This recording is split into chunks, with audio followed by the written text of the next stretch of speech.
வாழ்க வையகம், வாழ்க வையகம், வாழ்க வளமுடன். அனைவரும் இனிதே வாழ்க, வாழ்க வளமுடன். ஆழியாரிலே ஸ்ரீ வேதாத்ரி மகரிஷி அவர்கள் வகுப்பு ஒன்றை கலந்து கொள்ள வாய்ப்பு கிடைத்தது. அப்போது தேநீர் இடைவேளையின் போது வேதாத்ரி மகரிஷி அவர்கள் என்னை ஒன்று கேட்டார்கள். நீங்கள் மனவளக்கலை பேராசிரியராக இருக்கிறீர்கள், வங்கியில் பணிபுரிகின்றீர்கள், சனி ஞாயிறு அன்று அகத்தாய்வு நடத்த என்ன செய்வீர்கள் என்று கேட்டார். நான் கூறினேன், அனைத்து சனிக்கிழமைகளிலும் நான் விடுமுறை எடுத்துக்கொள்வேன் என்று கூறினேன். அப்போது மகரிஷி அவர்கள் குறிப்பிட்டார்கள், மனோகரன், அடிக்கடி வங்கிக்கு விடுமுறை எடுக்கக்கூடாது என்று கூறினார்கள். எனக்கு மிகவும் நெகிழ்வாக இருந்தது. அதே போன்று ஸ்ரீ பகவத் ஐயா அவர்களுடன் முதலாக உரையாடும்போது அவர் என்னை விசாரித்தார், என்ன செய்து கொண்டிருக்கின்றீர்கள் என்று. இதுபோன்று ஸ்டேட் பேங்கில் வேலை பார்க்கிறேன் என்று சொன்னேன்.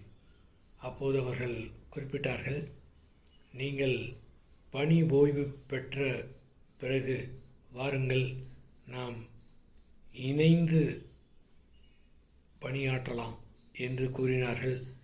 அதுவும் எனக்கு மிக நெகிழ்வாக இருந்தது. வேதாத்ரி மகரிஷி அவர்கள் எனக்கு உயிர் என்றால், ஸ்ரீ பகவத் ஐயா அவர்கள் அறிமுகம் ஆனதற்கு பிறகு வேதாத்ரி மகரிஷி அவர்கள் எனக்கு உயிரிலும் உயிராக மாறிவிட்டார். ஏனென்றால் ஸ்ரீ வேதாத்ரி மகரிஷி அவருடைய அந்த இயக்கம், அந்த உலக அமைதி வர வேண்டும் என்றால் என்ன செய்ய வேண்டும் என்ற இயக்கம் இருக்குது பார்த்தீங்களா, அது சாதாரணமானது அல்ல. அதாவது உலக அமைதி வர வேண்டும் என்றால் தனி மனிதன் அமைதி, குடும்ப அமைதி, ஊர் அமைதி, உலக அமைதி என்று விரிந்து செல்ல வேண்டும்.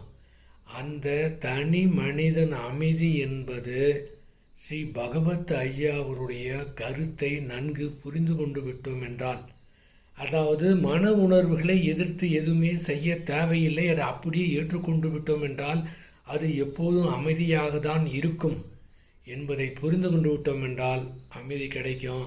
அதன் மூலமாக எத்தனையோ பேர் அமைதியாகி விடுவார்கள்.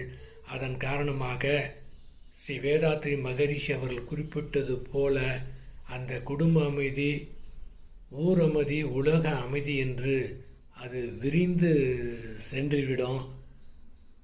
அந்த எளிமையான புரிந்தால் போதுமானது. அது மனதை எதிர்த்து போராட தேவையில்லை என்று கூறும்போது மனம் வேறு டைமென்ஷனுக்கே போயிடுதுங்க.